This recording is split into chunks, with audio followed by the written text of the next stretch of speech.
Hi everyone, Jenny here. Today I'm going to do a case study for a kitchen I did for a client.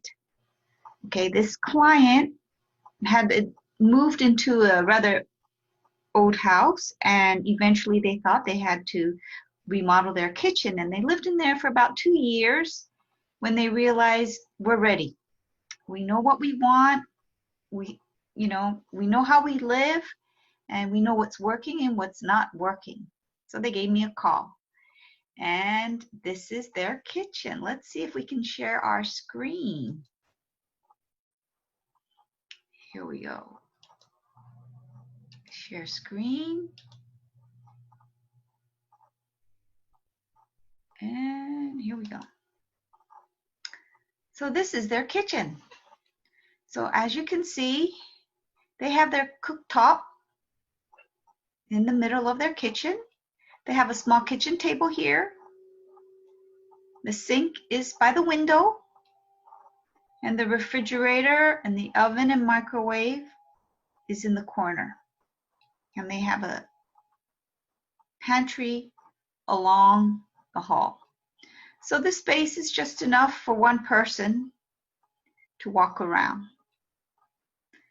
So as you can see, this is a table, and this is where they have most of their meals. So my client says she likes to cook in the kitchen while her children are doing their homework. So they sit at the table here, and she does the cooking. So I said, tell me, what are your problems? And she said, well, first of all, our kitchen is too small. You know, we have a lot of equipment because I like to cook, and because, you know, they are Asian, I should say. Asian cooking, you know, the way we cook, we have a lot of high temperature heat, and so there's a lot of smells and gases and oils that come out of our cooking. Now when you have an island kitchen, you don't have a hood above it, and she had what they call a downdraft, so the air goes inside and through the floor and out. It doesn't pull enough air. So what happens is all the cooking smells and the smoke goes into the room. So that was one problem. Okay, the next problem was, you know, she had a lot of small appliances, and the only counter she had was this long counter. So what happened was this counter was full of appliances, and she didn't like that. So I'm going to make this a little bit bigger so you get a better view. Is that better? Yeah, that's much better. I should have made it a little bit even bigger. Yeah, that's better. Here we go. So you see here's a cooktop. This is her counter where she has all her appliances. Okay, let's see what the next picture looks like. Oops. Oops. There we go. Okay, so this is what her kitchen looks like. As you can see, here's her table. Her cooktop's in the middle here. And then the nice part is her sink faces the window. And she has this other window here with a little bit of a ledge, if you can see. Very straightforward. So the main reason that she was unhappy was because there was no vent. Instead, they had a couple pendants on top. So let's see what the next one is. And if you look at the other way, there was some cabinets at the top here. And so she put her little kitchen table here. This is where the kids did their homework, and while she was cooking.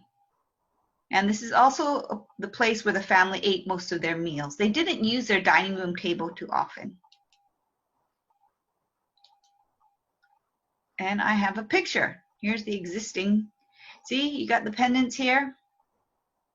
And she's got all her appliances lined up here. She's got a fryer, a cooktop, a pressure cooker, air fryer, rice cooker, mixer, toaster. She cooks a lot. And that's great. And her cooktop is in the middle of the island. And you see these grills? That's what they call a downdraft. And so the air goes inside of the cabinet and down through the floor, and then it goes outside. But it doesn't work very well. I used to have one, so I know. Okay, and the other thing is, she says her parents come to stay with her for like 2 to 3 months of a stretch, and when they're there, because she works in the evenings, she runs a school, they do most of the cooking and the cleaning, and they like to have a TV in the room. So those are certain things that I had to consider while designing her space. So the first, and she was on a budget. Okay, everybody has a budget. So she wanted to keep control of her budget. She didn't want to overspend. So the first thing was, I said, you got to move the cooktop. So that's what I did. And this is option 1. Okay, option 1. And we put the stove here. And in feng shui, we don't like the stove in the island. We prefer it on the wall. And why is that? It's because we say there's a mountain behind, which gives it support for the family. And you know, food in the Asian culture is a really big deal, and it's a symbolic kind of thing, and we want it where we have it against a mountain. We also don't want it, this isn't so bad because her cooktop is here and the other person washing dishes here, and then you have relationship issues. It's just a matter of positioning. So we prefer not to have the cooktop in the center for many reasons. So I moved it to the side here against the wall, and just said, why don't we get a round table so you can all sit around, see each other a lot better. And that's a very simple solution. So here, oops, as you can see, I drew this, and I thought her house was a little bit dark because you had a dark counter and dark cabinets. So I said, why don't we lighten it up? And because most of her house is wood, I thought a kind of a creamy, kind of a yellow creamy color would match very nicely. That was my intention. So this is what I did. I lightened it up, put in a kind of creamy cabinet, made this an island. And if the children wanted to work here, there's enough space, but there's space around this table where they can also do their homework. From the opposite end of the room, this is what it looks like.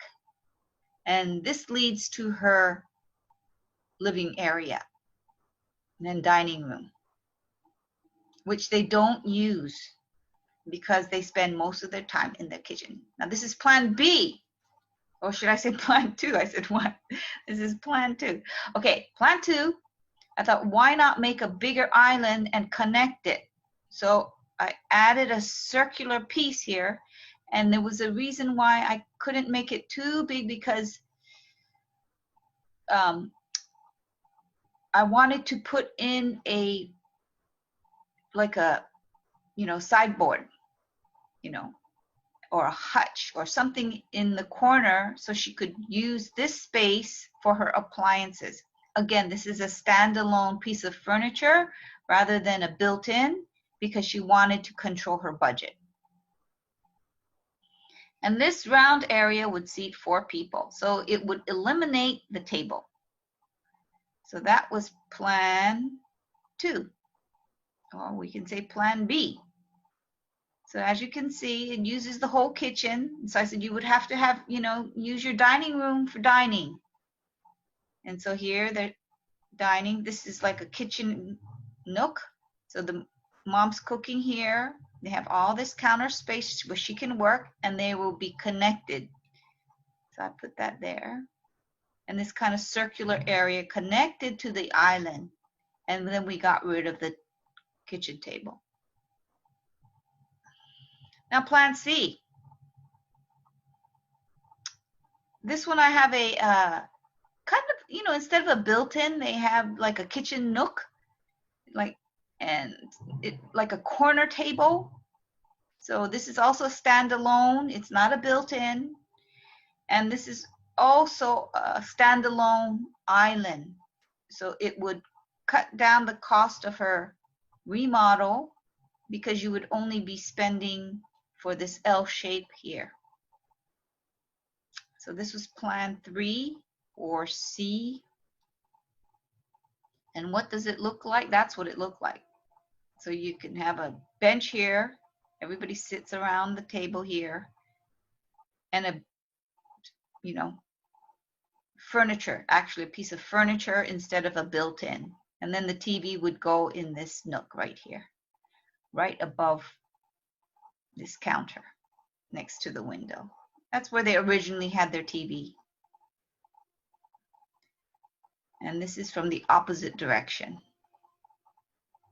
So she hummed and she hawed and she says, maybe I'm willing to spend a little bit more. I said, okay. If you're willing to spend, then we can add built-ins. And she decided, yes, she will spend because she didn't like this separate furniture. She'd rather have the built-ins instead of the separate furniture.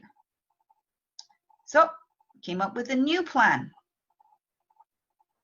This plan is we have the cooktop against the wall, and then we added more cabinets. And we added cabinets also on the opposite side of the cabinets facing the kitchen.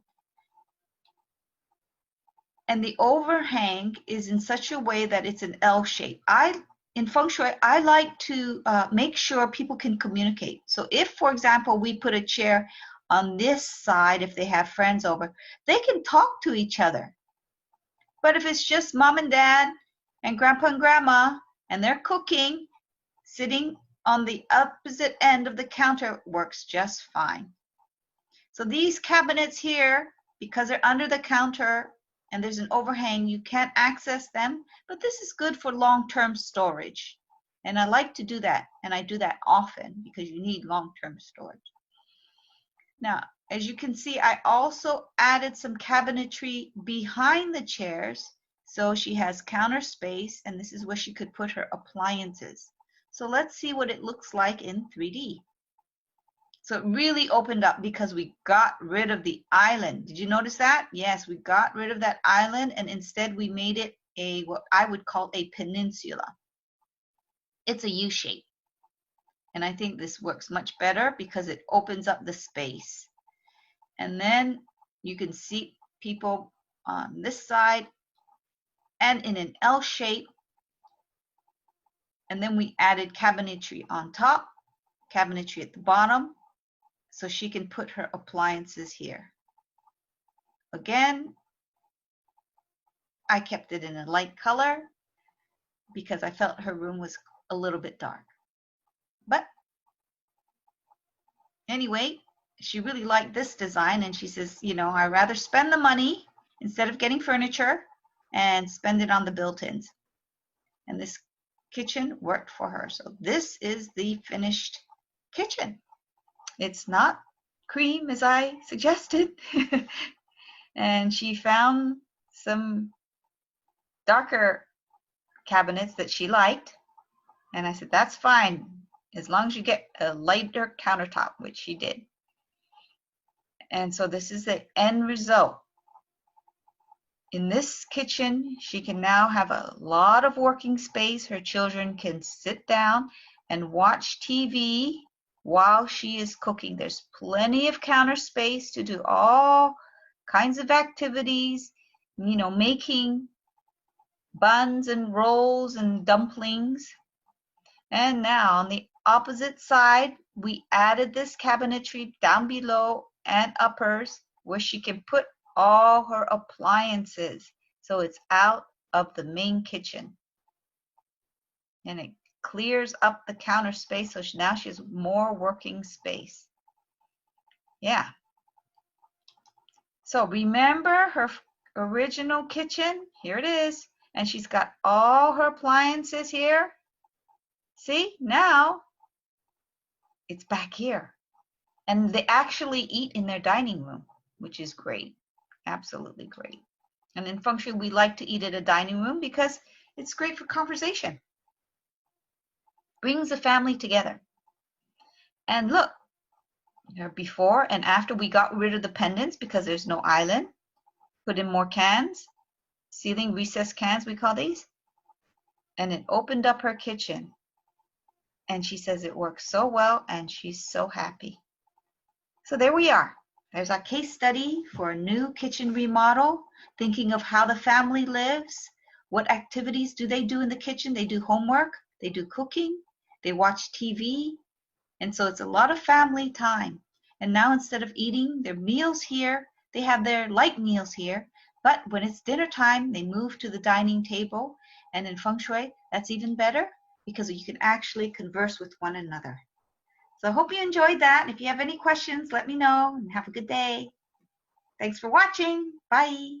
And please subscribe.